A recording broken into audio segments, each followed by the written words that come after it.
Yeah, this is the story of my Paul Pogba mosaic, and me featuring in the Man United matchday programme, me featuring on Man United's official socials, and also my first haters. So I don't really feel comfortable saying the word haters. You know, I'm not like American. So anyway.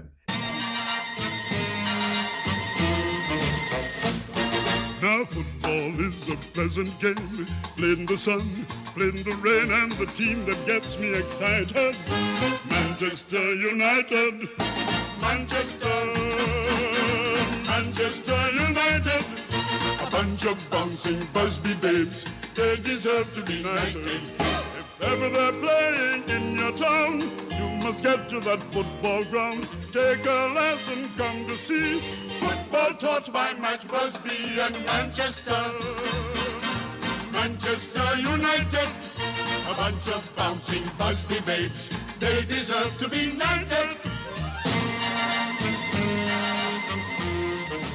Again, it's another video where I'm just telling you a story about something that I've already done rather than actually producing any original artwork. So apologies again in advance. I will, as promised, multiple times, get onto some new artwork projects in the coming months. But for now, this video is all about the time I made a mosaic of Paul Pogba out of 1990s playground phenomenon, Pogs. So as you may already know, I am a Manchester United fan. I've been following Man United all my life. First time I went to Old Trafford was in 1993. That probably ages me a bit. I've had a season ticket for 20 years. Point is, lifelong red. So it was brilliant for me to be able to combine my love for Man United with my love for artwork.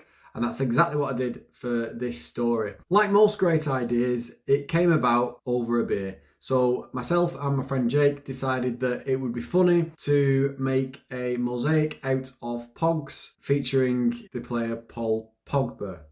It doesn't go any deeper than the fact that Paul Pogba has the letters P, O and G in his name. I have no idea if Paul Pogba has ever played Pogs or even knows what they are. At the time, Jake was working for Black Dog Ballroom in Manchester. He was doing sales and marketing, selling event space, renting the place out for functions and doing that sort of stuff. So we thought it'd be a good opportunity to do it in conjunction with them, use some contacts, and long story short, Man United themselves actually got in touch with us to cover it. First of all, let's talk about making the mosaic itself. So I don't know if you remember the 90s or you were a child who played Pogs in the 90s, but you know, you used to go into a newsagent's, Woolworths, that sort of place, and you know, you could buy a packet of Pogs. I can't remember how many you got or how much they cost, but I'm sure a lot of my pocket money went on buying Pogs. You used to be able to find them in every newsagent's on every street corner. Now, not so easy to find. So I spent a lot of time on eBay. You can buy original Pogs for a little bit more money than you can buy like fake, just cardboard discs that have been printed, I don't know, in the last few years or whatever. For the most part, I went for original Pogs, so I bought lots of Pogs. You know, these Pogs were like 20 years old. Even though I was going to paint over them, I wanted there to be some sort of authenticity to it. So I created the mosaic. I painted each piece individually, which was a bit stupid because I could have just put them all on the canvas and then painted it all as one painting, but I didn't. Stupidly, I painted each one individually and then put it all together. So I don't know, maybe that added a bit of authenticity to it. I don't know. Answers on a postcard. But again, it was another situation where I took up a lot of my wife and I's living space. We were living in a one-bed flat in Manchester at the time, and for a good few weeks there was just Pogs all over the floor. She is, I think the compound adjective to describe her is long-suffering. I think that's what you call spouses that put up with this sort of silliness. Anyway, we got it made, we got it put up in the Black Dog Ballroom bar, and yeah, we used some contacts. I believe they were Jake's contacts or Black Dog Ballroom contacts, and we actually got Manchester United involved in it. They sent a lad down to interview me about it, which was great. It wasn't an interview that I prepared too much for because I don't really know how you could prepare for it. It was just talk about this silly mosaic you've made based on a childish pun. So we did the interview in front of the mosaic, and in this video I'm running clips of it. So there are plenty of ways to pay tribute to a player. The main one being buying a shirt with his name on the back. You can send him a message on social media. You can even go old school and write a letter to the club. The man we're about to meet, though, has done something completely unique and original.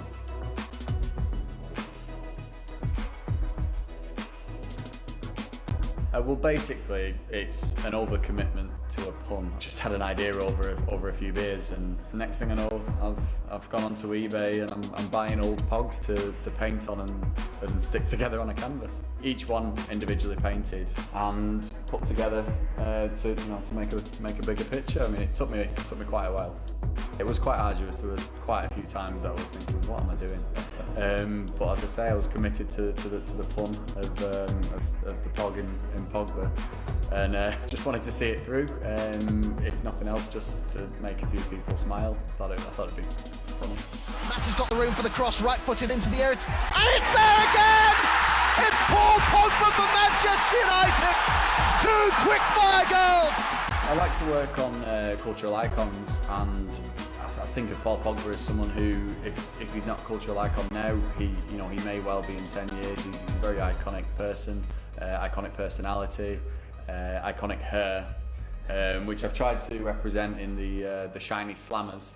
I think the general reaction is kind of mirth and generally laughing, hopefully with it rather than at it. But I think overall people have responded quite well to it, and I think it's just a bit silly, which is exactly what I was aiming for. I'd love for him to see it. I hope it will make him laugh as well. So in the interview, I actually mentioned that I thought it'd be cool for Paul Pogba to see it. It'd be good if it made him laugh, because it was a laugh putting it together. I would just like to add that I created this, and we did the interview, and all this sort of stuff happened just after we'd signed Paul Pogba back from Juventus, and that was 2016. So the MOSAIC was made, the interview was conducted. I think that all was like the back end of 2016. I think some of it was published in 2017. It went in the matchday programme for the Liverpool game at Old Trafford early 2017. Here's a photograph of that. That was a big honour for me. I was in the matchday programme. The picture of me and my MOSAIC in a matchday programme against Liverpool, no less. So that was fantastic. And the fact that the video on the Man United socials has been seen more than 500,000 times, I'm led to believe that Paul Pogba at least knew that this was happening at the time. And, I didn't get so much as a retweet from him. He's been at the club 6 years again now. He's nearly been here 6 years. I won't be sorry to see the back of him this summer, not because he didn't acknowledge my silly MOSAIC. It would have been nice to just I don't know, retweet me or something, but he didn't. It looks like he may leave this summer, and I won't lose any sleep over that. So Paul, if you're watching this, thank you for absolutely nothing on and off the pitch. Yeah, it was not something that I'd create again, but I'm glad that I did it because it was fun, it was funny, it did make me smile. I did like the shiny slammer ideas for the hair. I thought that was pretty cool. I love the fact that I got into the matchday programme. I love the fact that I was featured on Man United's official Facebook page and Twitter page. And there's a video of me that's been viewed more than 500,000 times. That's an honour, that's fantastic. Probably my favourite bit about the whole ordeal was the haters that I got in response to the video. There was 1 or 2 people questioned my sanity and questioned what I do with my spare time. I'm not like being big-headed, but I've been complimented on the stuff I've done before. The art projects I've done.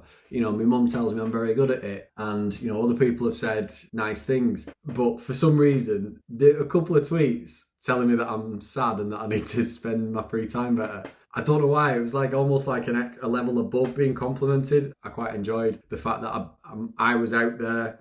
My stuff is out there, and someone has gone, oh, you sad bastard. I don't know, that I quite enjoyed it, and I believe I retweeted the hate at the time. So yeah, thought it was quite funny. So yeah, if you want to say negative things in the comments, please do, because it helps the algorithms as much as saying nice things. So yeah, this is the story of my Paul Pogba MOSAIC, me featuring in the Man United matchday programme, me featuring on Man United's official socials, and also my first haters. So I don't really feel comfortable saying the word haters. I'm not like American. So anyway, that's my story of my creative involvement with Man United. It starts and ends there, really. I've not heard anything from Paul Pogba, and he's probably going to leave the club soon. I'd love to do something again with them. Maybe I need to reach out and come up with another project to work on and see if they'll give me more airtime. If you've got any ideas of what I could do, comment below. Like, subscribe, share if you want to. I feel like I have to say all these things. I don't know why you'd share this video, but if you do, thank you. And yeah, as I said at the start of the video, I promise to actually do some new creative projects in the coming months, but I just think it's important to document the stuff I've already done on this channel, because that's why I'm doing this channel. It is to kind of curate a portfolio of my stuff online, really. That's the be all and end all of it. Not really much else to say other than thanks for watching. Up the Reds. Cheers. Manchester United, Manchester. Manchester United, a bunch of bouncing Busby babes. They deserve to be knighted.